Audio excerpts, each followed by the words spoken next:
ನಾವು ಆಹಾರ ಮಾಡಿಕೊಳ್ಳೋಣ. 89ನೇ ಕೀರ್ತನೆ. ಕರ್ತ ಸಿದ್ಧವಾಗಿದ್ದೇನೆ.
ನಿಮ್ಮೆಲ್ಲರಿಗೂ ಕ್ರಿಸ್ತೇಸುವಿನ ಮಧುರವಾದ ನಾಮದಲ್ಲಿ ಸ್ವಾಗತವನ್ನು ಬಯಸುವಂತಾಗಿದ್ದೇನೆ.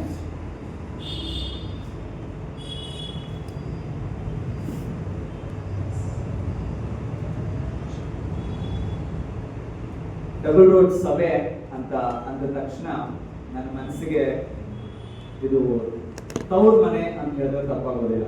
ಯಾಕಂದ್ರೆ ನನ್ನ ಒಂದು ಸೇವೆಯಲ್ಲಿ ಪ್ರಾರಂಭ ಮಾಡಿದಂತ ಒಂದು ಸ್ಥಳ, ಹಾಗೂ ನನಗೆ ಪ್ರೋತ್ಸಾಹ ಮಾಡಿ ನನಗೆ ಒಂದು ಮಾರ್ಗವನ್ನ ತೋರಿಸಿದಂತ ಸಭೆ ಅಂತ ಹೇಳಿದ್ರೆ ಖಂಡಿತ ತಪ್ಪಾಗೋದಿಲ್ಲ. ಇಲ್ಲಿ ಮೊದಲನೇ ಸರಿ ನನ್ನ ಕೈಗೆ ಲೆಟರ್ ಸಿಕ್ಕಿದಾಗ ಒಬ್ಬ ಬೋಧಕರು ಒಂದು ಮಾತನ್ನ ಹೇಳೋದು, ಡಬಲ್ ರೋಡ್ ಸಭೆಯಲ್ಲಿ ನೀನು 1 ವರ್ಷ ಕೆಲಸ ಮಾಡಿದ್ರೆ 10 ವರ್ಷ ಕೆಲಸ ಮಾಡಿದಷ್ಟು ಅಂತ ಹೇಳಿ. ಯಾವ ಕಾರಣಕ್ಕೆ ಹಾಗೆ ಹೇಳುವ ಗೊತ್ತಿಲ್ಲ, ಆದ್ರೆ ನಾ ಮಾಡಿದಂತ ಕೆಲವು ವರ್ಷಗಳು ನನಗೆ ಜೀವನದ ಹಂತದವರೆಗೂ ನೆನಪಿಟ್ಕೊಳ್ಳುವಂತ ಒಂದು ಆಶೀರ್ವಾದ ಅಂತ ಹೇಳಿದ್ರೆ ಖಂಡಿತ ತಪ್ಪಾಗೋದಿಲ್ಲ. ಸಂದೇಶವನ್ನ ಕೇಳುವ ಮುನ್ನ ನಿಮ್ಮಲ್ಲಿ ಕೆಲವು ವಿನಂತಿ ಇದೆ. ಆ ವಿನಂತಿ ಏನಪ್ಪಾ ಅಂತಂದ್ರೆ, ನನಗೋಸ್ಕರ ನೀವು ಪ್ರಾರ್ಥನೆ ಮಾಡಬೇಕು. ದೇವರೇ, ಕಳೆದ ವಾರವೆಲ್ಲ ನಾನು ಈ ಒಂದು ಲೌಕಿಕವಾದಂತ ಕೆಲಸ ಕಾರ್ಯಗಳಲ್ಲಿ ಈಡಾಗಿದ್ದೆ. ನನ್ನ ಮನಸ್ಸಿಗೆ ಸಮಾಧಾನ ಆಗುವಂತ ಒಂದು ವಾಕ್ಯ ಈ ವ್ಯಕ್ತಿಯಿಂದ ಬರಲಿ ಅಂತ ಹೇಳಿ ಪ್ರಾರ್ಥನೆ ಮಾಡ್ತಾರೆ.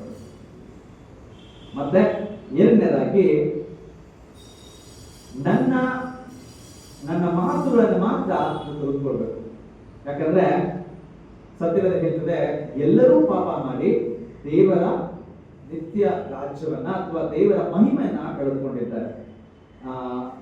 ಪ್ರತಿ ಒಂದು ವಾರದಲ್ಲಿ ನಾನು ಕೇಳ್ಕೊಳ್ಳೋದಿಷ್ಟೇ, ಆ ವ್ಯಕ್ತಿಯನ್ನ ನೋಡ್ಬೇಡಿ, ಅವ್ರು ಹೇಳುವಂತ ವಾಕ್ಯವನ್ನ ನೀವು ಧ್ಯಾನಿಸಿ ಅಂತ ಹೇಳಿ.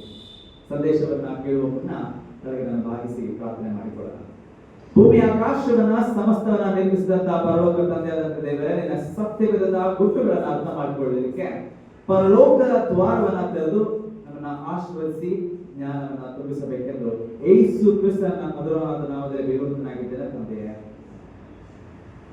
ನಾನು ಬೋಧಕರು ಫೋನ್ ಮಾಡಿ ಈ ವಾರ ಸಂದೇಶ ತೆಗೆದುಕೊಳ್ಬೇಕು ಅಂತ ಹೇಳಿದಾಗ ನಾನು ತುಂಬಾನೇ ಆಲೋಚನೆ ಮಾಡಿ ಪ್ರಕಟಣೆ 2ನೇ ಅಧ್ಯಾಯ 1ನೇ ವಚನದಿಂದ 7ನೇ ವಚನದಲ್ಲಿ ಇರುವಂತ ಎಫೆಸ ಸಭೆಯ ಬಗ್ಗೆ ಮಾತನಾಡೋಣ ಅಂತ ಹೇಳಿ ಅಂದ್ಕೊಂಡು ಎಲ್ಲ ಸಿದ್ಧತೆಗಳನ್ನ ಮಾಡ್ಕೊಂಡೆ. ಅದಾದ ನಂತರ ನಿನ್ನೆ ರಾತ್ರಿ ಹೀಗೆ ನನ್ನ ವೇದ ಪಾರಾಯಣವನ್ನ ಮಾಡ್ತಾ ಇರುವಂತ ಸಮಯದಲ್ಲಿ ಒಂದು ಗಂಟೆಗೆ ನನ್ನ ಸರ್ವನೆಲ್ಲ ರೆಡಿ ಇತ್ತು, ಎಲ್ಲ ಬರೆದು ರೆಡಿ ಇಟ್ಕೊಂಡೆ, ಇಲ್ಲಿಗೂ ತಂದಿದ್ದೀನಿ. ಆದ್ರೆ ರಾತ್ರಿ 2 ಗಂಟೆಗೆ ನಾನು ಸತ್ಯವೇದವನ್ನ ಓದ್ತಾ ಇದ್ದಾಗ ಒಂದು ಆಲೋಚನೆ ಬಂತು. ಅದೇ ಸಂದೇಶವಾಗಿ ನಾವು ಹೇಳೋಣ ಅಂತ ಹೇಳಿ ನನಗೆ ಅನಿಸಿ ಇಲ್ಲಿ ಸಭೆಯಲ್ಲಿ ಕೂತ್ಕೊಂಡು ಈ ಪವರ್ ಪಾಯಿಂಟ್ ಅನ್ನ ರೆಡಿ ಮಾಡಿದೆ.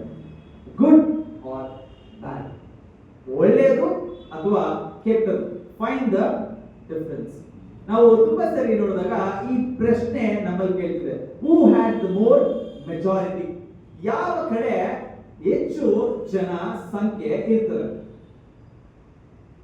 I see a very little people, ತುಂಬಾ ಕಡಿಮೆ ಜನ ನೋಡ್ತಾ ಇದ್ದೇನೆ.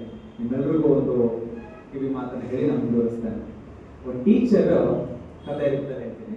ಒಂದು ಟೀಚರು ಅವ್ರ ಕ್ಲಾಸ್ ಅಲ್ಲಿ 10 ಜನ ಸ್ಟೂಡೆಂಟ್ಸ್ ಇರ್ತಾರೆ.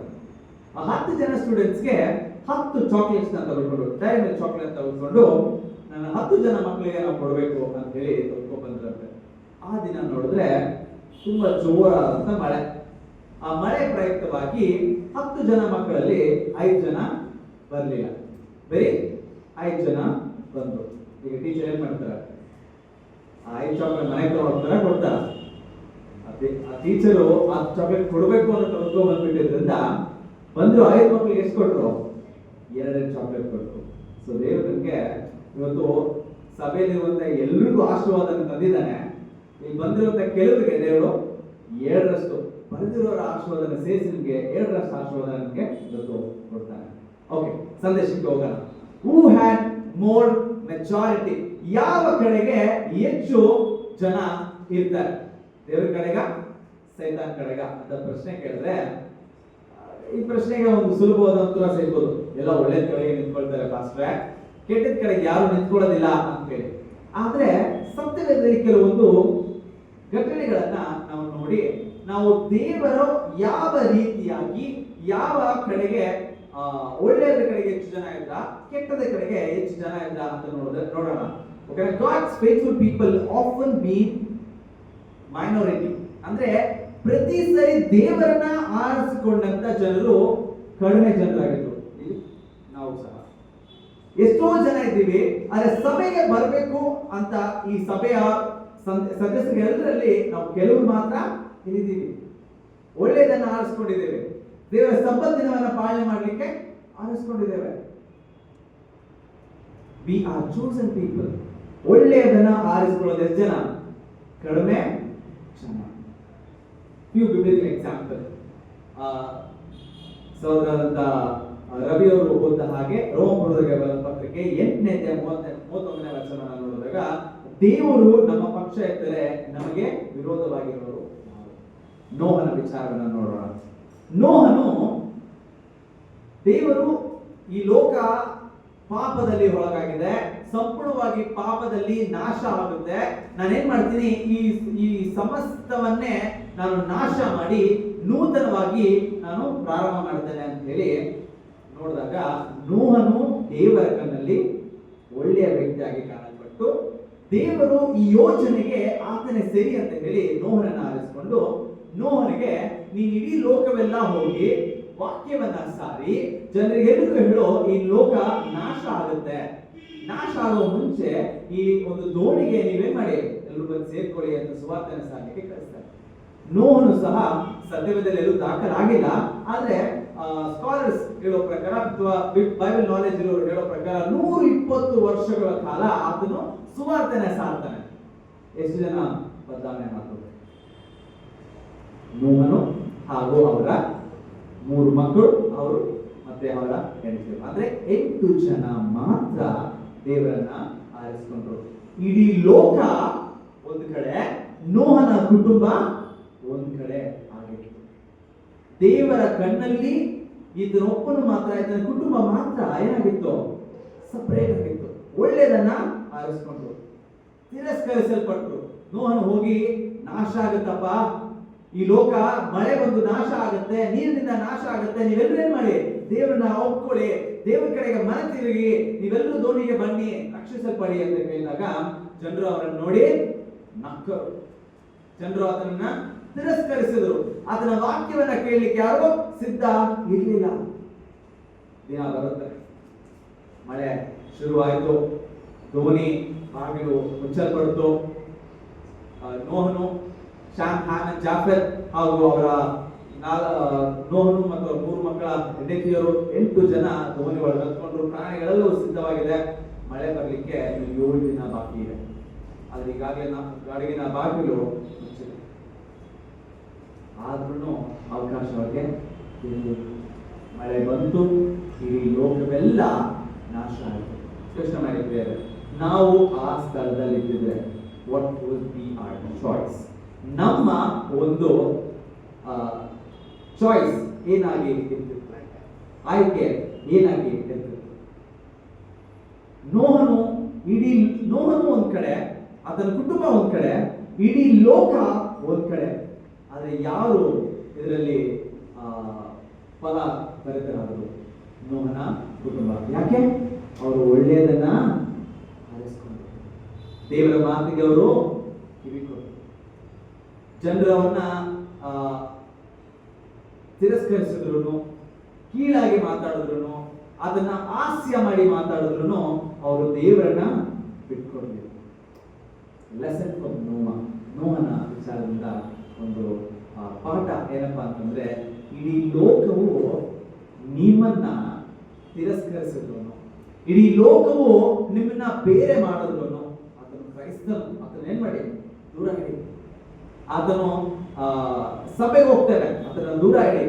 ಈ ರೀತಿಯಾಗಿ ನಮ್ಮನ್ನ ಬೇರೆ ಮಾಡಿದ್ರು, ನಮ್ಮನ್ನ ದೂರ ಇಟ್ರು, ದೇವರು ಕಡೆ ನಾವು ನಿಂತಾಗ ಒಂದು ದಿನ we fall into success. ಏನೇನು ಉದಾಹರಣೆ ನೋಡೋಣ, ಬೇಗ ಮುಗಿಸ್ತೇನೆ. ಮೋಶೆಯ ಕತೆ. ಮೋಶೆ ಇಸ್ರೇಲ್ ಜನರನ್ನ ಐಗುಪ್ತ ದೇಶದವರನ್ನ ಬಿಡಿಸ್ಕೊಂಡು ಬಂದು ಆತನು ಅವ್ರನ್ನ ಸಾಗಿಸ್ತಾ ಕಾನಾನ್ ದೇಶದ ಕಡೆಗೆ ಪಯಣವನ್ನ ಸಾಗಿಸ್ತಾ ಇದ್ದಾಗ 10 ಆಜ್ಞೆಗಳನ್ನ ಪಡೆದುಕೊಳ್ಳೋದಕ್ಕೆ ಆತನು ಸೇನಾಯಿ ಬೆಟ್ಟಕ್ಕೆ ಹೋಗ್ತಾನೆ. ಸೇನೆ ಬೆಟ್ಟಕ್ಕೆ ಹೋಗಿ ಅದು 40 ದಿನ ಉಪವಾಸ ಪ್ರಾರ್ಥನೆ ಮಾಡ್ತಾ ಇರೋ ಸಮಯದಲ್ಲಿ ಇಲ್ಲಿ ಕೇಳಿರುವಂತಹ ಇಸ್ರೇಲ್ ಜನರು ದೇವರನ್ನ ಒಂದು ಪ್ರೀತಿಯನ್ನ ಅರಿತಿದ್ದಂತವರು, ದೇವರ ಪ್ರೀತಿಯಲ್ಲಿ ದೇವರ ಒಂದು ನಡೆಸುವಿಕೆಯಲ್ಲಿ ನಡೀತಾ ಇದ್ದಂತ ಈ ಜನರು ಮೋಶೆ ಕೆಲವು ದಿನ ತಡ ಆದ ತಕ್ಷಣ ಒಂದು ಸ್ವಂತವಾಗಿ ವಿಗ್ರಹವನ್ನ ಮಾಡ್ತಾರೆ. ಅವರಿದ್ದಂತ ಬಂಗಾರ, ಅವರಿದ್ದಂತ ಹಣವನ್ನೆಲ್ಲವನ್ನ ಸೇರಿಸಿ ಒಂದು ದೇವರನ್ನ ಮಾಡ್ಕೊಳ್ತಾರೆ. ಯಾವ ದೇವರು? ಬಾಲ್ ದೇವರನ್ನ ಮಾಡಿಕೊಂಡು, ಆ ಒಂದು ಬಾಲ್ ದೇವರು ಯಾರೋ ಅಲ್ಲ, ನಮ್ಮ ಭಾರತ ದೇಶದಲ್ಲೂ ಸಹ ಇದೆ, ಬಸವ ಅಂತ ಕರೀತೀವಲ್ಲ, ಬಸವ ದೇವರನ್ನ ಮಾಡ್ಕೊಳ್ತಾರೆ. ಬಸವ ದೇವರನ್ನ ಮಾಡಿಕೊಂಡು ಆ ಬಸವ ದೇವರಿಗೆ ಅವರು ನಾಟ್ಯಗಳನ್ನ ಮಾಡುತ್ತಾ, ವಾದ್ಯಗಳನ್ನ ನುಡಿಸುತ್ತಾ, ಪೂಜೆಗಳನ್ನ ಮಾಡುತ್ತಾ, ನೈವೇದ್ಯಗಳನ್ನ ನೀಡುತ್ತಾ ಅವರು ಇದ್ರು. ಮೋಶೆ ಸೇನಾ ಬೆಟ್ಟದಿಂದ ಕೆಳಗೆ ಬರ್ತಾ ಇದನ್ನ ನೋಡ್ತಾನೆ. ಕೆಲವು ದಿನ, ಕೇವಲ ಸ್ವಲ್ಪ ದಿನ ಮೋಶೆ ಕಣ್ಮರೆಯಾಗಿ ಹೋದ ತಕ್ಷಣ ಇಲ್ಲಿರುವಂತ ಜನರು ವಿಗ್ರಹಾರಾಧನೆಯನ್ನ, ಸ್ವಂತ ದೇವರನ್ನ ಪ್ರಾರಂಭ ಮಾಡ್ತಾರೆ. People made a golden cup ಅಂತ, ಬಂಗಾರದಲ್ಲಿ ಅವರಿದ್ದಂತ ಬಂಗಾರ. ಅವ್ರು ಏನ್ ಕೆಲಸ ಮಾಡ್ತಿದ್ರು ಐಗುಪ್ತ ದೇಶದಲ್ಲಿ? ಕಳ್ಳು ಹೊಡೆಯೋದು, ಮಣ್ಣು ತೆಗೆಯೋದು. ಅಂದ್ರೆ ಅವರು ಬಾನಿಸ ಕೆಲಸಗಳನ್ನ ಮಾಡ್ತಿದ್ದಂತ ಈ ಜನರಲ್ಲಿ ಬಂಗಾರ ಎಲ್ಲಿಂದ ಬಂತು? ಅವರಿದ್ದಂತ ಸೇವಿಂಗ್ಸ್, ಅಂದ್ರೆ ಅವರು ಸ್ವಲ್ಪವಾಗಿ ಸೇರಿಸಿಕೊಂಡಂತ ಈ ಬಂಗಾರವನ್ನ ಸಹ ಅವ್ರು ಏನ್ ಮಾಡಿದ್ರು? ಒಂದು ವಿಗ್ರಹವನ್ನ ಮಾಡಲಿಕ್ಕೆ ಮೋಸೆಸ್ ಸ್ಟೇಟ್ ಫೇತ್ಫುಲ್. ಈ ಎಲ್ಲವನ್ನ ನೋಡ್ತಾ ಇದ್ದಂತ ಮೋಶೆ ಅದನ್ನು ಇನ್ನೂ ನಂಬಿಗಸ್ತನಾಗಿದ್ದ. ಮೋಶೆ ಕಣ್ಣೀರಿಟ್ಟ, ಆದ್ರೆ ದೇವರ ಕಡೆಗೆ ಅದನ್ನು ನಿಂತ. ದೇವರಿಂದ ಇಷ್ಟೆಲ್ಲ ಮಾಡ್ತಿದ್ರು ದೇವರ ವಿರೋಧವಾಗಿ ಹೋಗ್ತಿದ್ದೀರಲ್ಲ ಅಂತ ಹೇಳಿ ಅವನ್ನ ಕಠಿಣಪಡಿಸ್ತಾನೆ, ಕೋಪಗೊಳ್ತಾನೆ.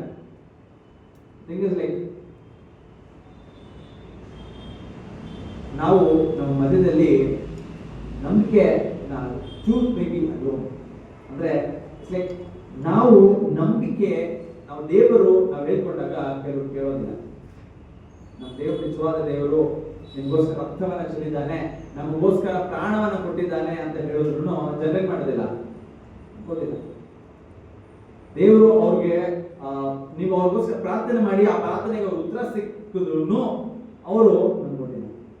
ಅವ್ರ ಉಪಕಾರವನ್ನು ಪಡ್ಕೊಂಡ್ರು ನಂಬೋದಿಲ್ಲ. ಕೆಲವೊಂದ್ಸರಿ ನಮ್ಮ ಜೀವಿತದಲ್ಲಿ ನೋಡಿದಾಗ ಇಲ್ಲಿ ಇರುವಂತ ಜನ ಏನಾಗ್ತದೆ, ದೇವರು ಅಷ್ಟೆಲ್ಲ ಅವರಿಗೆ ಸಹಾಯವನ್ನ ಮಾಡಿ ಅವರಿಗೆ ಕಾನಾನ್ ದೇಶಕ್ಕೆ ಕರ್ಕೊಂಡು ಹೋಗ್ಬೇಕು ಅನ್ನೋ ಎಲ್ಲಾ ವ್ಯವಸ್ಥೆಗಳನ್ನ ಮಾಡಿದ್ರು ಅವರು ಕೆಲವು ದಿನದಲ್ಲಿ ಅವರು ಮತ್ತೆ ಹಳೆದಾರಿಗೆ ಹೋಗುವುದಾಗಿದ್ದಾರೆ.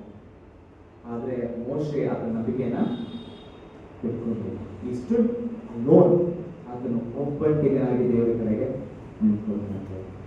R we standing with God? ನಾವು ದೇವರ ಕಡೆಗೆ ನಿಂತಿದ್ದೀವಿ. ದಾನಿಯೇಲನ ಪುಸ್ತಕವನ್ನ ನಾವು 3ನೇ ಅಧ್ಯಾಯ 1ರಿಂದ 3ನೇ ವಚನ ಅಂದ್ರೆ ಆ ಸಂಪೂರ್ಣ ಅಧ್ಯಾಯವನ್ನು ನೋಡುವಾಗ ಅಲ್ಲಿ ತುಂಬಾ ಮಕ್ಕಳಿಗೆ ಇಷ್ಟವಾದಂತ ಒಂದು ಕಥೆ, ಶಾದ್ರಕ್, ಮೇಷಕ್, ಅಬೇದ್ನೆಗೋ. ಈ ಒಂದು ಬಾಬಿಲೋನ್ ಹೆಸರುಗಳು. ಸೊ ಈ ಒಂದು ಹೆಸರುಗಳನ್ನ ಪಡೆದಂತ ಈ 3 ಜನರು ಒಂದು ದಿನ ದೂರ ಎನ್ನುವಂತ ಸ್ಥಳಕ್ಕೆ ಹೋಗ್ತಾರೆ. ಈ ದೂರ ಎನ್ನುವಂತ ಸ್ಥಳಕ್ಕೆ ಹೋದಾಗ ಅಲ್ಲಿ ಅಧಿಕಾರಿಗಳೆಲ್ಲರನ್ನ ಆಹ್ವಾನ ಮಾಡಿರ್ತಾರೆ. ನೆಬೂಕದ್ನೆಚ್ಚರನು ಒಂದು ವಿಗ್ರಹವನ್ನು ಮಾಡಿ ವಾದ್ಯ ನುಡಿಸುವ ಸಮಯದಲ್ಲಿ ವಾದ್ಯವನ್ನು ನುಡಿಸಿದ ತಕ್ಷಣ ನೀವೆಲ್ಲರೂ ಅದಕ್ಕೆ ತಲೆ ಬಾಗಬೇಕು, ಅದನ್ನು ನಮಸ್ಕರಿಸಬೇಕು ಅಂತ ಹೇಳಿ ಒಂದು ಆಜ್ಞೆಯನ್ನ ಪ್ರಕಟಿಸ್ತಾನೆ. ಈ ಆಜ್ಞೆ ಪ್ರಕಟಿಸಿರುವ ಹಿಂದೆ ಒಂದು ಯೋಜನೆ ಇತ್ತು.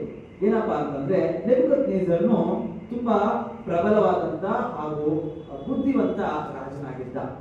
ಆತನ ವಿರೋಧವಾಗಿ ಯಾರಾದರೂ ಇದ್ದಾರಾ ಎನ್ನುವಂತ ಪರೀಕ್ಷೆಗೋಸ್ಕರ ಈ ಒಂದು ಕೂಟವನ್ನ ಸಿದ್ಧಪಡಿಸ್ತಾನೆ. ಯಾಕಂದ್ರೆ ಒಂದು ವೇಳೆ ವಿರೋಧವಾಗಿ ಇದ್ರೂ ನನಗೆ ನನ್ನ ವಿಗ್ರಹಕ್ಕೆ ನೀವು ತಲೆ ಬಾಗಲೇಬೇಕು, ಅದನ್ನ ನಾನು ನೋಡ್ಬೇಕು ಎನ್ನುವಂತ ಗರ್ವ ಆತನಿಗಿತ್ತು. ಆದ ಕಾರಣ ಈ ಒಂದು ಸನ್ನಿವೇಶ ಆಗುತ್ತೆ. ಆದ್ರೆ ಇಲ್ಲಿ ಶಾದ್ರಕ್, ಮೇಷಕ್, ಅಬೇದ್ನೆಗೋ ಎನ್ನುವಂತ 3 ಜನರು ತಲೆ ಆಗೋದಿಲ್ಲ. ವಿವಿಧವಾದಂತ ಸ್ಥಳದಿಂದ ಬಂದಂತ ಅಧಿಕಾರಿಗಳು, ಸಾಡಿಸಿಸ್, ಟ್ರೆಷರರ್ಸ್ ಎಲ್ಲ ಅಧಿಕಾರಿಗಳು ಬರ್ತಾರೆ. ಆದ್ರೆ ಈ ಅಧಿಕಾರಿಗಳ ಮಧ್ಯೆ ಈ 3 ಜನ ಯವನಸ್ಥರು ತಲೆ ಆಗೋದೆ. ಬೆಂಕಿಯಲ್ಲಿ ಹಾಕಲ್ಪಡ್ತೀರಿ, ಪರವಾಗಿಲ್ಲ. ನಾಶ ಆಗ್ತೀರಿ, ಸತ್ತು ಹೋಗ್ತೀರಿ, ಪರವಾಗಿಲ್ಲ. ಆದ್ರೆ ದೇವರನ್ನ ಅವ್ರೇನ್ ಮಾಡಲಿಲ್ಲ, ಬಿಡ್ಲೇ ಇಲ್ಲ. ದೇವರನ್ನ ಅವರು ಒಪ್ಪಲಿಲ್ಲ. ದೇವರು ಮಾತನ್ನ ಮೀರಿಕ್ಕೆ ಅವರು ಒಪ್ಪಲಿಲ್ಲ. ಬೆಂಕಿಯಲ್ಲಿ ಹಾಕಲ್ಪಡ್ತಾರೆ. ಆದ್ರೆ ದೇವರು ಯೇಸು ಸ್ವಾಮಿ ಸ್ವತಃ ಡ್ಯಾನಿಯಲ್ ಪುಸ್ತಕದಲ್ಲಿ ಒಂದು ವಿಶೇಷತೆ ಇದೆ. ಏನಪ್ಪಾ ಅಂತಂದ್ರೆ, ಪ್ರತಿ ಅಧ್ಯಾಯದಲ್ಲಿ ಯೇಸು ಸ್ವಾಮಿ ಇದ್ದಾರೆ. ಅದನ್ನ Jesus in the book of Daniel ಅಂತ ಕರೀತೇವೆ. ಪ್ರತಿ ಅಧ್ಯಾಯದಲ್ಲಿ ನಾವು ನೋಡಿದಾಗ ಯೇಸು ಸ್ವಾಮಿಯ ಒಂದು ಪ್ರತ್ಯಕ್ಷತೆ ಅಲ್ಲಿದೆ. ಯೇಸು ಸ್ವಾಮಿ, ಯೇಸು ಅಂತ ಹೆಸರಿಲ್ಲ, ಆದ್ರೆ ಯೇಸು ಸ್ವಾಮಿಯ ಒಂದು ಪ್ರತ್ಯಕ್ಷ ಅಲ್ಲಿ ಎಲ್ಲಾ ಅಧ್ಯಾಯದಲ್ಲಿ ಇದೆ. ಅದರಲ್ಲಿ ಈ 3ನೇ ಅಧ್ಯಾಯದಲ್ಲಿ ಯೇಸು ಸ್ವಾಮಿ ಸ್ವತಃ ಈ 3 ಜನ ಕಾಪಾಡಲಿಕ್ಕೆ ಆ ಬೆಂಕಿಯ ಮಧ್ಯದಲ್ಲಿ ಬರ್ತಾರೆ. ಬೆಳಿಗ್ಗೆ ಅಕ್ಕ ಹೇಳ್ತಿದ್ರು, ಅವ್ರು ಲೇಸ್ ಕಟ್ಟೋತಾರನೋ ಅಥವಾ ಏನೋ ನಾಟಕ ಮಾಡೋತಾರನೋ ಅವ್ರು ಏನ್ ಮಾಡ್ಬೋದಾಗಿತ್ತು, ಅಲ್ಲೇ ಮಾಡ್ಬಿಡ್ಬೋದಾಗಿತ್ತು. ಅದು ದೊಡ್ಡ ವಿಚಾರ ಅಲ್ಲ. ಆದ್ರೆ ಅವರು ದೇವರಿಗೆ ನಿಯತ್ತಾಗಿರ್ಬೇಕು, ದೇವರ ವಾಕ್ಯವನ್ನ ಅವರು ಮುರಿಬಾರ್ದು ಅನ್ನೋ ಕಾರಣಕ್ಕೆ ಅವರು ದೇವರಿಗೆ ನಂಬಿಗಸ್ತರಾಗಿದ್ರು ಅಂತ ಹೇಳಿದ್ರು. ನಿಜ, ನಾವು ಹಾಗೆ ಇದ್ದೀವ? ಇಡೀ ಲೋಕ ಏನು ಅನ್ಕೊಂಡು ಕೆಲವೊಂದ್ಸರಿ ನಾವು ಮನೆಯಲ್ಲಿ ಪ್ರಾರ್ಥನೆ ಮಾಡೋದಕ್ಕೆ ಮುಜುಗರ. ನಮ್ಮ ಪಾಸ್ಟಾಗಿ ಕೆಲಸ ಮಾಡ್ತಿದ್ದಾಗ ಹಿಂದೆ ಒಂದು ಸಭೆಯಲ್ಲಿ ಕುಟುಂಬ ಪ್ರಾರ್ಥನೆ ಮಾಡದಿದ್ರೆ ಪಾಸ್ಟಾಗಿ ಮಾಡಕ್ ಇಷ್ಟನೇ, ಅದು ಮಾಡಕ್ ಆಗಲ್ಲ. ಯಾಕೆ? ಇಲ್ಲ, ನಾವು ಪ್ರಾರ್ಥನೆ ಮಾಡಿದಾಗ ಹಾಡಾಡ್ತೀವಿ, ಪ್ರಾರ್ಥನೆ ಮಾಡಿದಾಗ ಪಕ್ಕದ ಮನೆಯವ್ರಿಗೆ ಕೇಳಿಸಿದ್ರೆ ಒಳ್ಳೇದೇ ಅಲ್ವಾ? ಇಲ್ಲ, ನಾವು ಅವ್ರು ನಮ್ಮನ್ನ ಕೀಳಾಗಿ ನೋಡ್ತಾರೆ, ಅವ್ರು ನಮ್ಮನ್ನ ತಪ್ಪಾಗಿ ನೋಡ್ತಾರೆ, ಅವರು ನಮ್ಮನ್ನ ದೂರ ಇಟ್ಬಿಡ್ತಾರೆ. ಅಂದ್ರೆ ನೀವು ಅವ್ರು ನಿಮ್ಮನ್ನ ದೂರ ಇಡ್ತಾರೆ, ನಿಮ್ಮನ್ನ ಕೀಳಾಗಿ ನೋಡ್ತಾರೆ, ನಿಮ್ಮನ್ನ ಹೀಯಾಳಿಸ್ತಾರೆ ಅಂದ್ಬಿಟ್ಟು ನೀವು ದೇವರನ್ನ ದೂರ ಇಟ್ಟು ದೇವರನ್ನ ಹೀಯಾಳಿಸ್ತಾ ಇದ್ದೀರಾ ಅನ್ನೋ ಪ್ರಶ್ನೆ. ಅಂದ್ರೆ ನಾವು ಹಾಡಾಡಿದ್ರೆ ಅವ್ರು ಗೊತ್ತಾಗ್ಬಿಡುತ್ತೇನೋ ನಾನು ಕ್ರೈಸ್ತನು ಅಂತ ಹೇಳಿ. ನಾನು ಪ್ರಾರ್ಥನೆ ಮಾಡಿದ್ರೆ ನಮ್ಮನ್ನೆಲ್ಲಿ ಅವ್ರು ಕೀಳಾಗಿ ನೋಡ್, ನಾನು ಕ್ರಿಸ್ತನ ನಂಬಿಕೊಳ್ಳುವಂತ ವ್ಯಕ್ತಿ ಅಂತ ಗೊತ್ತಾದ್ರೆ ನನ್ನೆಲ್ಲಿ ಅವ್ರು ದೂರ ಇಟ್ಬಿಡ್ತಾರೋ ಅಂತ ಹೇಳಿ ನಾವು ಕ್ರೈಸ್ತರ ಹೇಳ್ಕೊಳ್ಳೋದೇ ಇಲ್ಲ. ಇಲ್ಲ ಇಲ್ಲ, ಸುಮ್ಮನೆ ಹೋಗಿದ್ದೆ ಸಭೆಗೆ ಅಂತ ಹೇಳ್ಬಿಟ್ಟು ಬೈಬಲ್ ತಗೋಬರಕ್ಕೆ ನಮ್ಗೆ ಬೈಬಲ್ನ ಒಂದು ಮತ್ತೆ ಸುದ್ದಿ ಬೇಕಾದ್ರೆ ಬ್ಯಾಗಲ್ಲಿ ಇಟ್ಕೊಂಡು ಗದ್ದು ಶ್ರಮ ಪಡ್ಬಿಟ್ಟು ಹೊರತು ಬ್ಯಾಗಲ್ಲಿ. ಆದ್ರೆ ಇಲ್ಲಿ ಈ 3 ಜನ ಮಾತು ದೇವರ ವಾಕ್ಯವನ್ನ ಮುಗಿಯದೆ ಈ ಒಂದು ಸ್ಥಳದಲ್ಲಿ ದೃಢವಾಗಿ ನಿಂತ್ಕೊಳ್ತಾರೆ. And God came to save them. ದೇವರು ಅವ್ರನ್ನ ಕಾಪಾಡಲಿಕ್ಕೆ ಬರ್ತಾರೆ. ನಾವು ತುಂಬಾ ಜನರ ಮಧ್ಯದಲ್ಲಿ ಬೇರೆ ತರ ಕಾಣಿಸ್ಬೋದು. ಅಲ್ಲಿರುವಂತ ಎಲ್ಲರೂ ತಲೆ ಬಾಗಿದ್ರು, ಅಲ್ಲಿ 3 ಜನ ಮಾತ್ರ ಬಾಗ್ಲಿಲ್ಲ, ಇವರು ಬೇರೆ ಆಗೋದು ಕಾಣಿಸಿದ್ರು. ಅನ್ಯರ ಮಧ್ಯದಲ್ಲಿ ಇವರು ಎಲ್ಲ ಕಣ್ಣಿಗೆ ಇವರು ಸಾಯ್ತಾರೆ ಅಂತ ಅನ್ಕೊಂಡ್ರು ಅನ್ಯರ ಮಧ್ಯದಲ್ಲಿ ಇವ್ರನ್ನ ದೇವರು ಉನ್ನತ ಸ್ಥಾನಕ್ಕೆ ಸ್ಥಾನಕ್ಕೆ ಜೀಸಸ್, ಯೇಸು ಸ್ವಾಮಿ. ಮತ್ತಾಯ 27ನೇ ಅಧ್ಯಾಯದಲ್ಲಿ ನಾವು ನೋಡುವಾಗ ಅಲ್ಲಿ ನಾವು ಸನ್ನಿವೇಶ ನೋಡ್ತೀವಿ. ಯೇಸು ಸ್ವಾಮಿನ ಕ್ರೂಜರಿಗೆ ಹಾಕ್ಬೇಕಾ ಬೇಡ ಅಂತಂದಾಗ ಸೈತಾನನು ತನ್ನ ದೂತರ ಜೊತೆಗೆ ಸೇರಿ ಜನರ ಮಧ್ಯದಲ್ಲಿ ಸೇರಿಕೊಂಡು ಒಂದು ಪ್ರಚಾರ ಮಾಡ್ತಾರೆ. ಏನು? ಅದನ್ನ ಶಿಲುಬೆಗೆ ಹಾಕಿ ಅದನ್ನ ಸಾಯಿಸಿ ಅಂತ ಹೇಳಿ ಪ್ರಚಾರವನ್ನು ಮಾಡಲಿಕ್ಕೆ ಶುರು ಮಾಡ್ತಾರೆ. ಹಾಗೂ ಯೇಸು ಸ್ವಾಮಿ ಕಡೆಗೆ ಯಾರು ಇರೋದಿಲ್ಲ, ಒಳ್ಳೆಯದರ ಕಡೆಗೆ ದೇವರು ಒಬ್ಬನೇ ನಿಂತು ಇಡೀ ಲೋಕವನ್ನೇ ಎದ್ದು ಬರ್ತಾರೆ. 2 ಸ್ಪೈಸ್ ಏನಂತೀವಿ, ಗೂಢಚಾರ.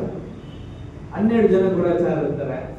12 ಜನ ಗೂಢಚಾರರಲ್ಲಿ ಹೋಗಿ ಆ ಒಂದು ಪ್ರಾಂತ್ಯವನ್ನು ನೋಡ್ಕೊಂಡು ಬನ್ನಿ ಅಂತ ಕಳಿಸಿದಾಗ 10 ಜನ ರಿಟರ್ನ್ ತಂದು ಏನ್ ಹೇಳ್ತಾರೆ, ಅಲ್ಲಿ ದೊಡ್ಡದಾದಂತ ಗೋಲಿಯಾದಂತ ಜನರಿದ್ದಾರೆ, ಅಲ್ಲಿ ಇರೋಕೆ ಸ್ಥಳ ಸರಿ ಇಲ್ಲ, ಸೇಫ್ ಅಲ್ಲ ಅಂತ ಹೇಳ್ತಾರೆ. ಇಬ್ಬರು ಯಾರು ಇಬ್ರು ಅಂತೀವಿ, ಕ್ಯಾಲೆಬ್ ಮತ್ತು ಜೋಶುವ ಇಬ್ರು ಏನ್ ಮಾಡ್ತಾರೆ, ಅಲ್ಲಿ ದೇವರು ನಮಗೆ ಆಶೀರ್ವಾದವನ್ನು ನೀಡಿದ್ದಾರೆ. ಎಷ್ಟು ಜನ ಹೇಳಿದ್ರು? 10 ಜನ ಒಂದ್ ಕಡೆ, ಇಬ್ರು ಒಂದ್ ಕಡೆ. ಈ ಎಲ್ಲಾ ಘಟನೆಗಳನ್ನ ನಾವು ನೋಡುವಾಗ ಈ ಒಂದು ವಿಚಾರವನ್ನ ಮತ್ತಿಗೆ ತರುವಾಗ they saw with the faith, not with fear. ಅವ್ರ ನಂಬಿಕೆಯನ್ನ ನೋಡಿದ್ರು, ಅವ್ರನ್ನ ಗೆಲ್ಬಹುದು, ಅವ್ರನ್ನ ನಾಶ ಮಾಡ್ಬೋದು ಅನ್ನೋ ನಂಬಿಕೆಯಿಂದ ಅವ್ರು ನೋಡಿದ್ರು. ಆದ್ರೆ ಇನ್ನೊಂದ್ ಕಡೆ 10 ಜನ ಅಲ್ಲಿರುವಂತ ಗೋಲಿಯಾತ್ ಅಂತ ಇರುವಂತ ಜನರನ್ನ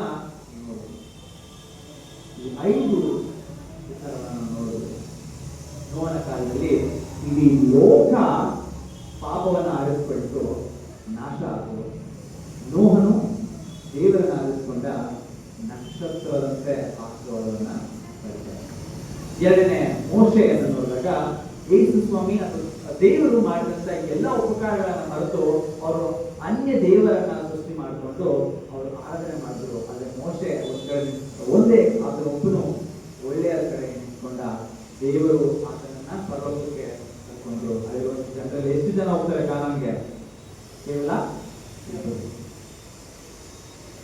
ಮತ್ತೆ 3ನೇ ಕಥೆಯನ್ನ ನೋಡುವಾಗ ದಾನಿಯೇಲನ 3ನೇ ಅಧ್ಯಾಯದಲ್ಲಿ ಎಲ್ಲ ಅಧಿಕಾರಿಗಳು, ಎಲ್ಲ ದೊಡ್ಡ ವ್ಯಕ್ತಿಗಳು, ಎಲ್ಲ ಗವರ್ನರ್ಗಳು ಒಂದ್ ಕಡೆ ಇದ್ರೆ, ಇನ್ನೊಂದ್ ಕಡೆ ಈ 3 ಜನ ಯವನಸ್ಥ ಹುಡುಗರು ನಿಂತಿದ್ರು. ಅವರೆಲ್ಲರೂ ಸಹ ಏನಾಗಿರ್ಬೋದು? ಅಧಿಕಾರಿಗಳಾಗಿರ್ಬೋದು. ಆದ್ರೆ ದೇವರ ದೃಷ್ಟಿಯಲ್ಲಿ ಅವರು ಉನ್ನತರಾಗಿರ್ತಾರೆ. ಈ ಅದ್ಭುತವನ್ನ ಅವರೆಲ್ಲರೂ ನೋಡ್ತಾರೆ. ಟು ಬಿ ಹಾನೆಸ್ಟ್, ನನ್ಗೆ ಈ ಒಂದು ಪ್ರಶ್ನೆ ಇತ್ತು, ದಾನಿಯೇಲ ಎಲ್ಲಿ ಅಂತ ಹೇಳಿ. ಬೆಳಗ್ಗೆ ನಾನು ಉತ್ತರ ಕೊಟ್ಟೆ. ಅದ್ರ ಜೊತೆ ಇನ್ನೊಂದು ಪ್ರಶ್ನೆನೂ ಇದೆ ನನಗೆ. ಯಾಕಂದ್ರೆ ಎಲ್ಲಾ ರಾಜ್ಯದ ರಾಜರು ಅಲ್ಲಿ ಬಂದಿದ್ದಾರೆ. ಅಂದ್ರೆ ಯೆರೂಸಲೇಮಿಂದ ಕೂಡ ರಾಜರು ಬಂದಿರ್ಬೇಕಲ್ವಾ? ಆ ರಾಜರು ತಲೆಮಾಗನ್ನ ಹೌದು. ಆದರೂ ಸಹ ದೇವರ ವಾಕ್ಯವನ್ನ ತಿಳಿದಿದ್ದು ಜೆಹೋಯಾಕೀನ್ ಎನ್ನುವಂತ ಈ ರಾಜನು ಸಹ ತಲೆಯನ್ನ ಹಾಕ್ತಾನೆ. ಲೈಕ್ ಈ 3 ಜನ ಒಂದು ಕಡೆ, ಎಲ್ಲ ಅಧಿಕಾರಿಗಳು ಒಂದು ಕಡೆ. ಯೇಸು ಸ್ವಾಮಿ ಕ್ರೂಸಿಗೆ ಹಾಕಬಾರ್ದು, ಅದು ಹಾಕ್ಬೇಕು ಅನ್ನುವಂತ ಪ್ರಶ್ನೆಯಲ್ಲಿ ಹಾಕ್ಬೇಕು ಅಂತ ಎಲ್ಲಾ ಜನರು ಒಂದ್ ಕಡೆ ಅಂತಂದ್ರೆ ಯೇಸು ಸ್ವಾಮಿ ಒಬ್ಬನೇ ಅದನ್ನ ಗೆದ್ದು ಎದುರು ಬರ್ತಾರೆ. ಈ 10 ಜನ 12 ಜನ ಗುಡಸಾಗರಲ್ಲಿ 10 ಜನ ಇಲ್ಲ ಆಗಲ್ಲ, ಸೋತು ಹೋಗ್ತೀವಿ ಅಂತಂದ್ರೆ 2 ಜನ ಮಾತ್ರ ಆಗತ್ತೆ, ದೇವರನ್ನ ನಡೆಸ್ತಾನೆ ಅಂತ ಹೇಳಿದ್ದಾರೆ. ಈ 5 ಕಥೆಗಳಲ್ಲಿ ಅಥವಾ ಈ 5 ಸನ್ನಿವೇಶಗಳಲ್ಲಿ ನಾವು ನಂಬಿಕೆಯನ್ನ ನೋಡ್ತೇವೆ. ಅಂತ್ಯಕಾಲದಲ್ಲಿ ಯೇಸು ಸ್ವಾಮಿ ಬರ್ತಾನೆ ಅಂತೇಳಿ ಸಾರಲ್ಪಡ್ತಾ ಇದ್ದೇವೆ. ಯೇಸು ಸ್ವಾಮಿ ಬಂದಾಗ ಎದುರು ಬರೋಕೆ ಹೋಗ್ತಿಲ್ಲ. ಎಷ್ಟು ಜನ ಹೋಗ್ತೀವಿ? ಸ್ವಲ್ಪ ಜನ ಮಾತ್ರ ಹೋಗ್ತೇವೆ. ಆ ನಿರ್ಧಾರ ಮಾಡೋ ಕೈಯಲ್ಲಿ ಯಾಕೆ ಇದೆ? ನಮ್ಮ ಕೈಗಳಲ್ಲಿದೆ ಅಲ್ವಾ? ಹೀಗೆ ಒಳ್ಳೆ ತರನ ನಿರ್ಧಾರ ಮಾಡ್ಲಿಕ್ಕೆ ಅಥವಾ ನಿರ್ಧಾರ ಮಾಡಿ ಉತ್ತೀರ್ಣರಾಗಲಿಕ್ಕೆ ಸ್ವಲ್ಪ ಜನ ಮಾತ್ರ, 10ರಲ್ಲಿ 2, ಅಷ್ಟು 1000 ಜನರಲ್ಲಿ 3 ಯೇಸು ಸ್ವಾಮಿ ಕಡೆ ಯೇಸು ಸ್ವಾಮಿ ಮಾತ್ರ, ಮೋಶೆ ಕಡೆ ಮೋಶೆ ಮಾತ್ರ, ಇಡೀ ಲೋಕದ ವಿರೋಧ ನೋಹನ ಕುಟುಂಬ ಮಾತ್ರ, ಸಣ್ಣ ಗುಂಪು. ಇಡೀ ನಮ್ಮ ಸಭೆಯ ಮೆಂಬರ್ಶಿಪ್ ಅಲ್ಲಿ ಕೆಲವರು ಮಾತ್ರ. ಸೊ ಈ ರೀತಿಯಾದಂತಹ ಒಂದು ಸನ್ನಿವೇಶ ನಾವು ದೇವರನ್ನ ಆರಿಸ್ಕೊಳ್ತೀವ. when it comes to God's coming, ದೇವರ 2ನೇ ಬರವಣಿಗೆಯಲ್ಲಿ ಕೆಲವರು ಮಾತ್ರ, ದೇವರನ್ನ ಆರಿಸ್ಕೊಂಡವ್ರು ಮಾತ್ರ ಪರಲೋಕಕ್ಕೆ ಹೋಗ್ತಾ ಇರ್ತಾರೆ. ಇಂಥವ್ರೇನಾಗ್ತೀವಿ? ನರಕಕ್ಕೆ ಹೋಗ್ತೀವಿ. ಅವರ ಬಳಸಿಕೊಳ್ಳುತ್ತದೆ. ಎಲ್ಲರಿಗೂ ಒಂದು ಮಾತಿದೆ, ಏನಪ್ಪಾ ಅಂತಂದ್ರೆ, ನಾವು ನಮ್ಮ ಸೆಲ್ ಫೋನ್ಗಳನ್ನ ಯೂಸ್ ಮಾಡಿದಷ್ಟು ಸಮಯ ನಮ್ಮ ಸತ್ಯವೇದವನ್ನ, cell phone probably my first cell phone ನಾನು ಕಾಲೇಜ್ಗೆ ಹೋದಾಗ ಸಿಕ್ಕಿತ್ತು. ಆದ್ರೂ ಐ ಬ್ರೋಕ್ ದ ರೆಕಾರ್ಡ್. ಆದ್ರೂ ಸತ್ಯವೇದ ನಾನೇನ್ ಮಾಡಕ್ಕಾಗಿಲ್ಲ. ಚಿಕ್ಕ ವಯಸ್ಸಿಂದ ಸತ್ಯವೇದ ಕೈಲಿದ್ರು ಮೊಬೈಲ್ ಒನ್ ಯೋಚನೆ ಮಾಡಿ ನೋಡಿ ಅಲ್ವಾ. ನಾವು ಮೊಬೈಲ್ ಯೂಸ್ ಮಾಡಿದಷ್ಟು ನಮ್ಮ ಸತ್ಯವೇದವನ್ನು ನಾವು ಓದಿಲ್ಲ. ಹರಟೆ ಹೊಡೆದಷ್ಟು, ಇತರ ಜಗಳ ಆಡದಷ್ಟು ಅಥವಾ ಬೇರೆ ಅನ್ಯ ವಿಚಾರಗಳನ್ನ ಮಾತಾಡದಷ್ಟು ದೇವರನ್ನ ನಾವು ಏನ್ ಮಾಡಿಲ್ಲ, ಮಾತು ಇಲ್ಲ, ಪ್ರಾರ್ಥನೆ ಇಲ್ಲ. ಬೇರೆಯವ್ರ ಮೇಲೆ ಚಾಡಿ ಹೇಳಿದಷ್ಟು ದೇವರ ವಾಕ್ಯವನ್ನ ಇತರರಿಗೆ ನಾವು ಹೇಳಿಲ್ಲ. ಆ ಕ್ವೆಶ್ಚನಿಂಗ್ ಆಸಕ್ತಿದೆ. ನಾವು ಪಾಪ ಮಾಡಿದಷ್ಟು ಒಳ್ಳೆಯದು ಆಗಲಿಲ್ಲ. ಕಡೆದಾಗಿ ನಾವು ಸೈತಾನಿಗೆ ಕೊಟ್ಟಷ್ಟು ಸಮಯ ನಾವು ದೇವರಿಗೆ. ಅಂಡಮಾನ್ ನಿಕೋಬಾರ್ ಐಲ್ಯಾಂಡ್ ಅಲ್ಲಿ ನಾನು ಇದ್ದಾಗ by mistake I said this statement and I liked it. ನಾನು ನನಗೆ ಗೊತ್ತಿದ್ರೆ ಈ ವಾಕ್ಯ ಮಾತನ್ನ ಹೇಳಿದೆ, ಅದು ನನಗೆ ತುಂಬಾ ಇಷ್ಟ ಆಯ್ತು. ನಾನು ಹೇಳಿದೆ, ನನಗೆ ಗೊತ್ತಿದ್ರೆ ಸೈತಾನಿಗೆ ನನ್ನ ಅರ್ಧ ಜೀವನ ಕೊಟ್ಬಿಡಿ, ಅರ್ಧ ಅಲ್ಲ ತುಂಬ ಜೀವನ ಕೊಟ್ಬಿಟ್ಟಿದ್ದೀನಿ, ಸ್ವಲ್ಪ ಜೀವನ ನಾನು ದೇವರು ಕೊಡಬೇಕು.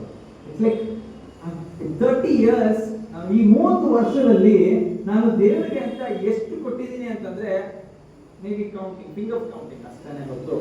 ಸೈತಾನಿಗೆ ಎಷ್ಟು ಕೊಟ್ಟಿದ್ದೀನಿ ಅಂತಂದ್ರೆ ಪ್ರತಿದಿನ ಅಟ್ಲೀಸ್ಟ್ ಮಿನಿಮಮ್ ಅಟೆಂಡೆನ್ಸ್ ಅಂತ ಹಾಕ್ತೀನಿ. ಹೌದು, ಎಲ್ಲರೂ ಸಹ ಹಾಕ್ತೀನಿ. ಅಟ್ಲೀಸ್ಟ್ ದಿನಕ್ಕೆ ಒಂದ್ಸರಿನಾದ್ರೂ ಸೈತಾನಿಗೆ ನಾವು ಅಟೆಂಡೆನ್ಸ್ ಹಾಕಿ ಪಾಪ ಮಾಡ್ಬಿಟ್ಟು ಬರ್ತೇವೆ ಹೊರತು ದೇವರಿಗೆ ಮಿನಿಮಮ್ ಒಂದ್ಸರಿನಾದ್ರೂ ಪ್ರಾರ್ಥನೆ ಮಾಡ್ತೀನಿ, ಮಿನಿಮಮ್ ಇಷ್ಟರಿ ಆದ್ರೂ ನಾವು ದೇವ್ರ ಕಡೆ ಇರ್ತೀನಿ ಅಂತಂದ್ರೆ ಇಲ್ಲ. ಒಳ್ಳೆಯದ ಕಡೆ ನಿಂತ್ಕೊಳ್ಳೋದಕ್ಕೆ ನಮಗೆ ಇಷ್ಟ ಇದೆ. ಹೇಳೋದು ಸುಲಭ, ಒಳ್ಳೆ ಸತ್ಯ ಗೆಲ್ಲುತ್ತೆ. ಒಳ್ಳೇದವತ್ತು ತಪ್ಪು ಹೋಗಲ್ಲ, ಒಳ್ಳೇದವತ್ತು ದೂರವಾಗಿ ನಿಲ್ಲುತ್ತೆ ಅಂತ ಹೇಳೋದು ಸುಲಭ. ಒಳ್ಳೆಯದ ಕಡೆಗೆ ನಾವು ಸೋಷಿಯಲ್ ಮೀಡಿಯಾದಲ್ಲಿ ಅದು ನಡೆಯುವ ಸಂದರ್ಭದಲ್ಲಿ ಇರ್ಲಿಕ್ಕೆ ಆಗುತ್ತೆ ಹೊರತು ನಿಜವಾಗಿಯೂ ನಾವು ಒಳ್ಳೆಯ ಸ್ಥಳದಲ್ಲಿ ಇರ್ಲಿಕ್ಕೆ ತುಂಬಾ ಕಷ್ಟ ಆಗ್ತದೆ. ಕೆಲವು ಜನ, ಕಡಿಮೆ ಜನ ಸತ್ಯಗಳ ಉದಾಹರಣೆ ಪ್ರಕಾರ ನೋಡಿದಾಗ ಕೆಲವರು ಮಾಡ್ತಾರೆ. ಇಡೀ ಲೋಕ ಕುಟುಂಬ, ಇಡೀ ಐಗುಪ್ತ ದೇಶದ ಜನರು ಮೋಸೆ, ಇಡೀ ಲೋಕ ಸ್ವಾಮಿ, ಇಡೀ ಅಧಿಕಾರಿಗಳು ಈ 3 ವ್ಯವಸ್ಥೆ, 10 ಜನ ಗೂಢಚಾರು, 2 ಗೂಢಚಾರ. ಪರಲೋಕ ರಾಜ್ಯಕ್ಕೆ ಎಷ್ಟೋ ಕೋಟ್ಯಾರು ಮಿಲಿಯನ್ ಪೀಪಲ್ ಈ ಲೋಕದಲ್ಲಿ ನಾವು ಇದ್ದೀವಿ. ಪರಲೋಕ ರಾಜ್ಯಕ್ಕೆ ಎಷ್ಟು ಜನ ಹೋಗ್ತೀವಿ? Revelation says, heaven, ಪರಲೋಕದಲ್ಲಿ ಇಟ್ಸ್ ಅ ಫಿಕ್ಸ್ಡ್ ನಂಬರ್. ಒಂದ್ಸರಿ ಪರಲೋಕ ರಾಜ್ಯಕ್ಕೆ ಎಷ್ಟು ಜನ ಅಂತಂದ್ರೆ ಅದು ಹೆಚ್ಚಾಗೋದಿಲ್ಲ. It's like a fixed number in heaven. ಯಾವುದೇ ಹೆಚ್ಚು ಕಡಿಮೆ ಅಲ್ಲಿಲ್ಲ, ಸಾವು ಇಲ್ಲ, ಜನನೂ ಇಲ್ಲ. It's a fixed number. ಆದ್ರೆ ಕೆಲವು ಜನ ಮಾತ್ರ, ನೀತಿವಂತರ ಮಾತ್ರ ದೇವರಾಸ್ಕೊಂಡು ಇವತ್ತು ನಾವೇ ನಿರ್ಧಾರ ಮಾಡೋಣ, ನಾವು ನೀತಿವಂತರಾಗಿ ಪರಲೋಕ ರಾಜ್ಯಕ್ಕೆ ಸಣ್ಣ ಗುಂಪಲ್ಲಿ ಹೋಗ್ತಾರಿಲ್ಲ, ಅಥವಾ ಇಲ್ಲ ಪರವಾಗಿಲ್ಲ ದೊಡ್ಡ ಗುಂಪನ್ನು ನಾವು ಫಾಲೋ ಮಾಡ್ತಿದ್ದೀವಿ. It says don't follow the crowd, follow Christ. ನೀವು ಗುಂಪನ್ನ ಏನ್ ಮಾಡ್ಬೇಡಿ, ಹಿಂಬಾಲಿಸ್ಬೇಡಿ, ದೇವರನ್ನ ಹಿಂಬಾಲಿಸಿ. ಇವತ್ತು ಅನ್ಕೊಳ್ತೀವಿ ಆ ಹೋಟೆಲ್ಗೆ ಹೋಗೋಣ, ಯಾಕೆ ತುಂಬಾ ಜನ ಹೋಗ್ತಾರೆ, ಎಷ್ಟು ಚೆನ್ನಾಗಿದೆ ಅಲ್ಲ ಗೊತ್ತಿಲ್ಲ, ತುಂಬಾ ಜನ ಹೋಗ್ತಾರೆ, ನಾನೇನ್ ಮಾಡೋಣ, ನಾನು ಈ ಕಾಲೇಜ್ಗೆ ನಾನು ಸೇರ್ತೇನೆ, ಯಾಕೆ ತುಂಬಾ ಜನ ಕಾಲೇಜ್ ಚೆನ್ನಾಗಿದೆ, ನನಗೆ ಗೊತ್ತಿಲ್ಲ. Because people do it, I do it. ಯಾಕೆ ಅವ್ರು ಮಾಡೋದೇ ತಪ್ಪಲ್ಲ, ನಾನು ಮಾಡೋದೇ ತಪ್ಪ ಅಲ್ಲ. We are different. ನಾವು ವಿಭಿನ್ನವಾದಂತ ಜನರು. ಅವ್ರು ಯಾರೋ ಮಾಡ್ತಾರೆ ಅಂತ ನಾವು ಮಾಡಿದ್ರೆ ತಪ್ಪಾಗುತ್ತೆ. So it says do not follow the crowd, follow Christ. ನೀವು ಜನರನ್ನ ಅಥವಾ ಗುಂಪನ್ನ ಹಿಂಬಾಲಿಸಬೇಡಿ, ದೇವರನ್ನ ಹಿಂಬಾಲಿಸಿ. ನಿರ್ಧಾರನ ಮಾಡ್ತೀವಿ. ಯಾವ ರೀತಿ ನಿರ್ಧಾರ ಗೊತ್ತಾ? ದೇವರ ನೀನ್ ಚಿತ್ತಪ್ಪ, ನಾನು ಚಿನ್ನದಲ್ಲಿ ಹೋಗ್ತಾ ಇದ್ದೀನಿ, 1 ಲಕ್ಷಕ್ಕೆ ತಗೋಬೇಕು ಅನ್ಕೊಂಡಿದ್ದೀನಿ, ಅದು ನಿನ್ ಚಿತ್ತ. ಅವಳು ಡಿಸೈಡ್ ಮಾಡಿದ್ರೆ 1 ಲಕ್ಷಕ್ಕೆ ನಾನು ತಗೋಬೇಕು ಅಂತ ಡಿಸೈಡ್ ಮಾಡಿದ್ರೆ, ಚಿನ್ನದಲ್ಲಿ ಹೋಗ್ಬೇಕು, ಇಂಥಲ್ಲಿಗೆ ಹೋಗ್ಬೇಕು ಡಿಸೈಡ್ ಆಗ್ಬಿಟ್ಟಿದ್ದೀವಿ ಮೈಂಡಲ್ಲಿ. ಅದು ದೇವ್ರ ನಿನ್ ಚಿತ್ತ, ಅದು ನಿನ್ ದೇವ್ರ ಚಿತ್ತ ಇದೆ. ಇಟ್ಸ್ ಲೈಕ್ ದೇವ್ರೆ ಗೋಯಿಂಗ್ ಲೀಡ್, ನೀವು ನಮ್ಮನ್ನ ನಡೆಸಿ. ನಮ್ಮ ಪ್ರಾರ್ಥನೆ ಅನುಸಾರ ಹೀಗೆ ಇರುತ್ತೆ, ದೇವ್ರೆ ನನಗೆ ಈ ರೀತಿಯಾದಂಥ ಒಂದು ಗಾಡಿ ಬೇಕು, ಈ ರೀತಿಯಾದಂಥ ಸೆಲ್ ಫೋನ್ ಬೇಕು, ಈ ರೀತಿಯಾದಂಥ ಜೀವನ ನಮ್ಗೆ ಬೇಕು ಅಂತ ಕೇಳ್ಬಿಟ್ಟು ಅದಾದ್ಮೇಲೆ ನೀನ್ ಚಿತ್ತ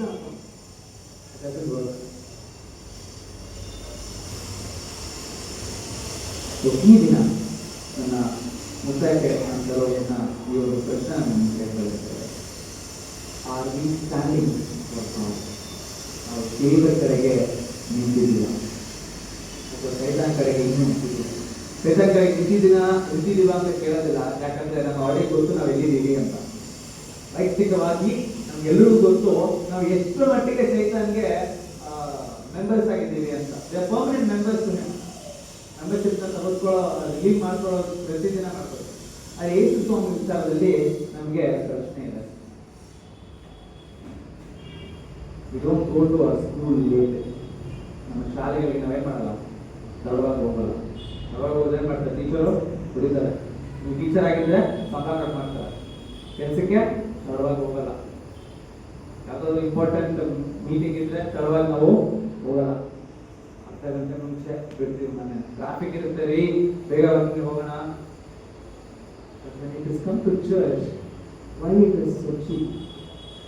ಸಭೆ ಅಂತ ಬಂದಾಗ ನಾವು ಯಾಕೆ ಅದನ್ನ ತಿರಸ್ಕರಿಸ್ತಾರೆ? ಪ್ರತಿ ದಿನ 6 ಗಂಟೆಗೆ ಎದ್ದು 8 ಗಂಟೆಗೆ ನಾವು ರೆಡಿಯಾಗಿ ನಾವು ನಮ್ಮ ಕೆಲಸಗಳಿಗೆ ಹೋಗ್ತೇವೆ. ಸಬ್ಬತ್ ದಿನದಲ್ಲಿ ಮಾತ್ರ ಅದನ್ನ ಯಾಕೆ ನಾವು ಅದೊಂದು ದಿನ. Today, the question is, are we standing at God's side or on Satan's side? ನಾವು ದೇವರ ಕಡೆಗೆ ನಮ್ಮನ್ನು ನಾವು ಇಟ್ಕೊಂಡಿದ್ದೀವಾ ಅಥವಾ ಸೈತಾನ್ ಕಡೆಗೆ ನಮ್ಮನ್ನ ನಾವು ಇಟ್ಕೊಂಡಿದ್ದೀವಾ ಅನ್ನೋ ಪ್ರಶ್ನೆಗೆ ನಿಮ್ಮನ್ನ ನೀವೇ ಉತ್ತರ ಮಾಡ್ಕೊಳ್ತೀರಿ. ಪರಲೋಕ ರಾಜ್ಯಕ್ಕೆ ಎಷ್ಟು ಜನ ಹೋಗ್ತೀವಿ? ಸ್ವಲ್ಪ ಜನ. ಆ ಸ್ವಲ್ಪ ಜನರಲ್ಲಿ ನಾವು ನಮ್ಮ ಕುಟುಂಬನೂ have our family, ourselves in a small group which is going to heaven. ಒಳ್ಳೆಯದ ಕಡೆಗೆ ಯಾವಾಗಲೂ ಕಡಿಮೆ ಜನ. ಸತ್ಯವೇದದ ಉದಾಹರಣೆಗಳ ಪ್ರಕಾರ ನಾವು ನೋಡೋದಾದ್ರೆ ಇವತ್ತು ಒಂದೇ ನಿರ್ಧಾರ ಮಾಡೋಣ. ಕಮಿಟಿ ಕ್ಲೋಸ್ ನಿರ್ಧಾರ ಮಾಡೋಣ. Are we following the crowd? ನಾವು ಜನರನ್ನ ಗುಂಪನ್ನ ಹಿಂಬಾಲಿಸ್ತಾ ಇದ್ದೀವ ಅಥವಾ ದೇವರನ್ನ ಹಿಂಬಾಲಿಸ್ತಾ ಇದ್ದೀವ? ಒಳ್ಳೆಯದರ ನಿರ್ಧಾರ ನಾವು ಮಾಡ್ಕೊಳ್ತಾ ಇದೀವ, ಕೆಟ್ಟದರ ನಿರ್ಧಾರ ನಾವು ಮಾಡ್ಕೊಳ್ತಾ ಇದ್ದೀವ? ಈಗಾಗಲೇ ನಾನು ಹೇಳಿದಾಗೆ the time that we spend on our phone is not on Bible. Replace. ಒಂದ್ವೇಳೆ ರೀಪ್ಲೇಸ್ ಮಾಡಿ. ಒಂದ್ವೇಳೆ ಜಸ್ಟ್ ಉದಾಹರಣೆಗೆ ಒಂದು ಊಹೆ ಮಾಡ್ಕೊಳ್ಳಿ. ಬೆಳಗ್ಗೆ ಎದ್ದ ತಕ್ಷಣ ಕಣ್ಣು ಮುಚ್ಕೊಂಡೆ ನಾನು ಫೋನ್ ನೋಡುತ್ತೀವಿ. ಸಿಕ್ಕಿಲ್ಲ ಅಂತಂದ್ರೆ ತಡ ಬಿಡ ಅಂತ ಹುಡುಕ್ತೀವಿ. Just imagine you do that with Bible. ಸತ್ಯವೇದವನ್ನ ಹುಡುಕಿ ಸಿಕ್ಕಿಲ್ಲ ಎದ್ದು ಹುಡುಕಿ. You walk with phone. ನಡ್ಕೊಂಡು ರೋಡಲ್ಲಿ ಫೋನ್ ನೋಡ್ಕೊಂಡು ಹೋಗ್ತಾ ಇರ್ತೀರಲ್ಲ, ಜಾಸ್ತಿ ಸಂಬಡಿ ಯಾರಾದ್ರೂ ಹೊಡೆದ್ರೆ ಬೈಬಲ್ ಹೋಗ್ತಾ it's imaginary but it is really a fruitful one. ತುಂಬಾ ಚೆನ್ನಾಗಿದೆ. ಆದ್ರೆ ನಾನು ಹಂಗ್ ಮಾಡಿ ಅಂತ ಹೇಳ್ತಿಲ್ಲ. I am not telling you literally do it. But ನಾನು ಹೇಳ್ತಿರೋದೇನಪ್ಪ ಅಂತಂದ್ರೆ the much you use your phone, try using your Bible. ನಿಮ್ಮ ಫೋನ್ ಅನ್ನು ಯೂಸ್ ಮಾಡೋಷ್ಟು ಅರ್ಧ ಸಮಯನಾದ್ರೂ ಸತ್ಯವೇದ ಓದಲಿಕ್ಕೆ ಉಪಯೋಗ ಮಾಡಿ. ನೀವು ಹಟ್ಟೆ ಹೊಡೆಯಷ್ಟು ವ್ಯರ್ಥವಾದಂತ ಮಾತುಗಳನ್ನು ಮಾತಾಡುವಂತ ಸಮಯದಲ್ಲಿ ದೇವರ ಹತ್ರ ಅರ್ಧ ಮಾತಾಡಿ. ನೀವೆಲ್ಲರೂ ಟೈಟ್ ಆಗ್ತೀವಲ್ಲ, ನಾವೆಲ್ಲರೂ ಟೈಟ್ ಆಗ್ತೀವಿ. ಎಷ್ಟಾಗ್ತೀವಿ? 10ರಲ್ಲಿ 1 ಭಾಗ ಅಂದ್ರೆ 100 ರೂಪಾಯಿಗೆ 1 ರೂಪಾಯಿ. ಇವಾಗ ನಾವು ಸಮಯದ ಲೆಕ್ಕನ ಮಾಡೋಣ. ಒಂದು ದಿನಕ್ಕೆ 10% ಅಂತಂದ್ರೆ ಎಷ್ಟು ಬರ್ಬೋದು? 1 ನಿಮಿಷಕ್ಕೆ 6 ಸೆಕೆಂಡ್. ಓಕೆ, 1 ನಿಮಿಷಕ್ಕೆ 6 ಸೆಕೆಂಡ್. ಹಾಗೆ ಕ್ಯಾಲ್ಕುಲೇಟ್ ಮಾಡಿದ್ರೆ ಒಂದು ದಿನಕ್ಕೆ 2.5 hours. ಅಂದ್ರೆ ಅದನ್ನ ನೀವು ಲೆಕ್ಕ ಹಾಕಿ ನೋಡಿ. Per year it might come like 3.5 months. ಅಂದ್ರೆ 12 ತಿಂಗಳಿಗೆ 3.5 ತಿಂಗಳು ಮಾತ್ರ 2.5 probably ಅಷ್ಟು ಮಾತ್ರ ದೇವರು ಕೊಡ್ತಾರೆ. ರೈತಾಗಲ್ಲ ದೇವರು ಕೊಡೋಣ. ಒಂದು ದಿನದಲ್ಲಿ ದೇವರಿಗೆ ದಶಮ ಭಾಗವಾಗಿ ಅಂದ್ಕೊಂಡು ನಮ್ಮ ಸಮಯವನ್ನು ನಾವು ಕೊಡೋಣ. ದುಡ್ಡು ಮಾತ್ರ ಅಲ್ಲ. God is not expecting your money, my God. ದೇವರು ನಮ್ಮ ಹಣವನ್ನ ಎದುರು ನೋಡ್ತಿಲ್ಲ, ನಮ್ಮ ಸಮಯವನ್ನ. ಒಂದು ಉದಾಹರಣೆ ಹೇಳಿ ನಾನು ಅಂತಿಕೆ ತರ್ತಾನೆ. ಒಂದಿನ ಕನಿಕಾ ಚರ್ಚ್ಗೆ ಹೋಗಿದ್ದೆ. ಅವರಲ್ಲಿ ಯೂತ್ ಮೀಟಿಂಗ್ ನಡೀತಿತ್ತು. I was there. ಅದಕ್ಕೆ ಹೋಗಿದ್ದಾಗ ಯವನಸ್ಥ ಹುಡುಗರು ಬೇರೆ ಬೇರೆ ಸಭೆಗಳಿಂದ ಅಲ್ಲಿ ಬಂದಿದ್ರು. ಒಂದು ಸಭೆಯ ಯವನಸ್ಥ ಅಲ್ಲಿ ಆಚರಿಸಿದ್ದ. ನೀ ಆಸ್ ಅ ಪಾಸ್ಟರ್ ಹೋಗಿ why don't you sit inside, let us go ಅಂದಾಗ ನೋ ಪಾಸ್ಟರ್, ಅವನ ಔಟ್ಸ್ಟ್ಯಾಂಡಿಂಗ್ ಮೆಂಬರ್ ಅಂತ. ಒಳ್ಳೆಯದಪ್ಪ, ನಾನು outstanding member. Pastor, I have put the offering, good. I have paid the time, good. Like evening ನಾವು ಮಧ್ಯಾಹ್ನ ನಾವು ಚಾರಿಟಿಗೆ ಹೋಗ್ತಾ ಇದ್ದೀವಲ್ಲ, given share, very good. I have paid for the T shirt, very good. ಎಲ್ಲ ಮಾಡಿದ್ದಾನೆ. But he is not there. God is not asking the number, he is asking the member. ನೀನು ಎಷ್ಟು ದಶಮಾಂಶ ಕೊಡ್ತೀಯಾ, ಎಷ್ಟು ದೇವರಿಗೆ ಹಣ ಕೊಡ್ತೀಯಾ, ಅಥವಾ ಏನ್ ಮಾಡ್ತೀಯಾ ದೇವರಿಗೆ ಅಲ್ಲ, ನೀನು ಎಲ್ಲಿದ್ಯಾ ದೇವರ ಕಡೆಗೆ ಅಂತ ಹೇಳಿ ಅವರೆಲ್ಲ ಮಾಡ್ದ.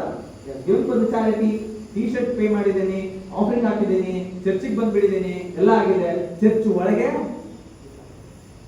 ನಾನು ಸಭೆಗೆ ಬಂದಿದ್ದೀನಿ, ಆದ್ರೆ ದೇವರು ನನ್ನಲ್ಲಿ ಇಲ್ಲ. ಸೊ ಒಳ್ಳೆಯದು ಕೆಟ್ಟದ ಒಂದು ಆಯ್ಕೆ ಆದಾಮ ಅವರಿಗೆ ಬಂದಾಗ, ಆದಾಮ ಅವರು ಏನು ಮಾಡಿದ್ರು, ಕೆಟ್ಟದನ್ನ ಆಯ್ಕೆ ಮಾಡ್ಕೊಂಡ್ರು. ಅಂದ್ರೆ ಸಂಗೀತ ನಾವು ಇವನ್ ನಾವು ಈಗಲೂ ಸಹ ನಾವು ಒಳ್ಳೆಯದು ಕೆಟ್ಟದ ಒಂದು ಬ್ರೇಕ್ ಡೌನ್ ಅನ್ನ ಮಾಡಿದ್ರೆ ಕೆಟ್ಟದಗಳಿಗೆ ನಾವು ನೋಡ್ಬೋದು. I want to make it today. ಒಂದು ವೇಳೆ ಯೇಸು ಸ್ವಾಮಿ ಇವತ್ತು ಬರೋದಾದ್ರೆ ಆ ಸಣ್ಣ ಗುಂಪಿನ ಜೊತೆ ಪರ್ವತಕ್ಕೆ ನಾವು ಹೋಗ್ತೀವ, ಅಥವಾ ಆ ದೊಡ್ಡ ಗುಂಪಿನ ಜೊತೆ ನರಕದಲ್ಲಿ ನಾವು ಸಾಕಿವ?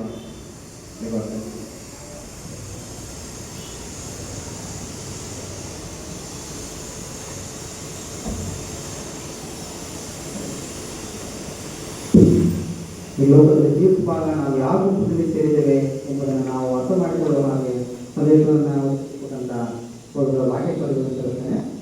ನಾವು ಈ ದೈವಿಕ ಆರಾಧನೆ ಬಿಟ್ಟು ಹಾಗೆ ಕೀರ್ತನೆಗಳಲ್ಲಿ 323ನೇ ಕೀರ್ತನೆ ಮಾಡಿಕೊಳ್ಳೋಣ. ಆ ದಿನವೂ ಕ್ಷತ್ರವಿದೆ, ಆ ಬೇಳೆಯೂ ಬೆಳೆಯುವುದಿದೆ. ಮಾಡಿಕೊಳ್ಳೋಣ.